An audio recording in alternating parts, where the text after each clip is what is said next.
Chemical reaction एक ऐसा process है जिसमें रिएक्टेंट से प्रोडक्ट बनता है। रिएक्टेंट से क्या बनता है? तो प्रोडक्ट बनता है, अर्थात अभिकारक से प्रतिफल बनता है।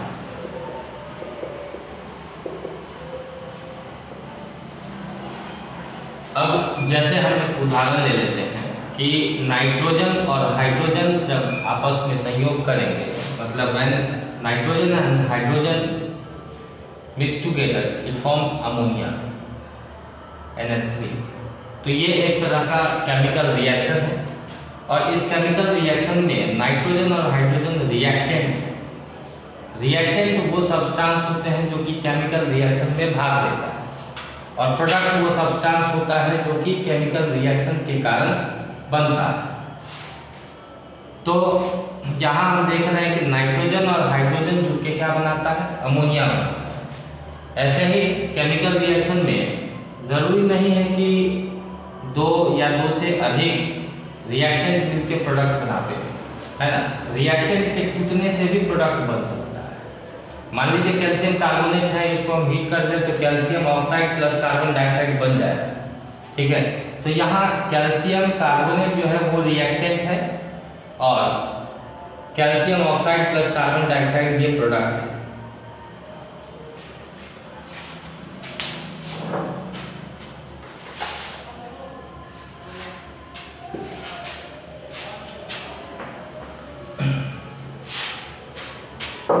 केमिकल रिएक्शन जो है, देखिए केमिकल रिएक्शन में हम कुछ सिंबल्स का उपयोग करते हैं। जैसे जहाँ AQ लिखा हो इसका मतलब होता है एक्वस सॉल्यूशन,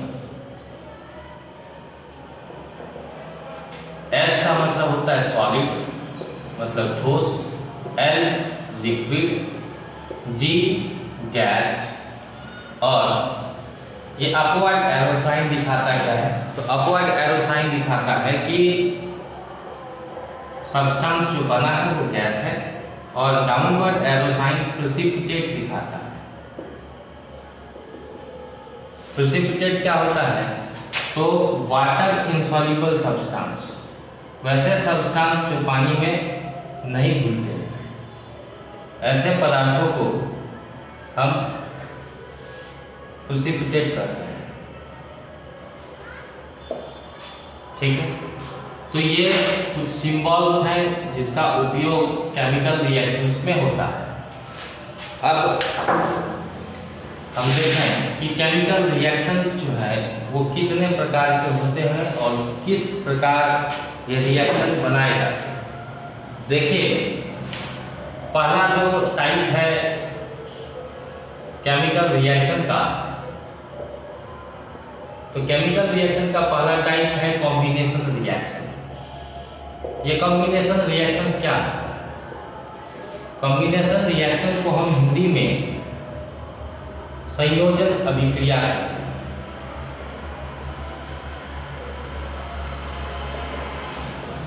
केमिकल रिएक्शन जो कॉम्बिनेशन रिएक्शन है इसमें क्या होता है कि दो या दो से अधिक रिएक्टेंट मिलकर एक प्रोडक्ट बना। जैसे यहाँ देखिए यहाँ पे दो रिएक्टेंट है, इससे एक प्रोडक्ट बना। यहाँ पे तीन रिएक्टेंट है, इससे एक प्रोडक्ट बना। तो इस तरह के रिएक्शन को हम कॉम्बिनेशन रिएक्शन कहते हैं। तो हम इसको डिफाइन कर सकते हैं, ए रिएक्शन इन विच टू और more reactant combines to form a single product. अब इस कॉम्बिनेशन रिएक्शंस के हम कुछ उदाहरण ले लें। जैसे H2 और O2 मिलेगा तो क्या बनाएगा? H2O बनाएगा, जल बनाएगा। लेकिन ये बनता किस तरह से है ये जानना जरूरी है। तो जब हम कॉम्बिनेशन रिएक्शन की बात करें, हमने रिएक्टेंट लिया H2 और O2, तो हम यहाँ जानते हैं कि ये हमने हाइड्रोजन लिया है और ऑक्सीजन लिया है। तो हाइड्रोजन का वैलेंसी हम लिख लेंगे, हाइड्रोजन की वैलेंसी 1 होती है और ऑक्सीजन की वैलेंसी 2 होती है। अगर आपको नहीं पता है कि कैसे वैलेंसी निकालें तो आप देख लीजिए कि एटॉमिक नंबर हाइड्रोजन का 1 है तो पहले सेल में 1 इलेक्ट्रॉन होगा और जब 1 इलेक्ट्रॉन है तो इसकी वैलेंसी भी कितनी होगी, तो वैलेंसी भी 1 होगा। ऑक्सीजन का एटॉमिक नंबर 8 है, तो पहले सेल में 2 इलेक्ट्रॉन होंगे और दूसरे सेल में 6 इलेक्ट्रॉन। तो हम इसके वैलेंसी कैसे निकालेंगे, तो जब बाहरी सेल में, आउटर मोस्ट सेल में 4 से ज़्यादा इलेक्ट्रॉन हो तो हम 8 में से घटा लेते हैं बाहरी सेल के इलेक्ट्रॉन को। तो 8 में से 6 घटाया तो 2 हो गया। इसीलिए हमने यहाँ हाइड्रोजन का एटॉमिक नंबर 1 और हाइड्रोजन की वैलेंसी 1 और ऑक्सीजन की वैलेंसी 2 आया है, 2 लिखे।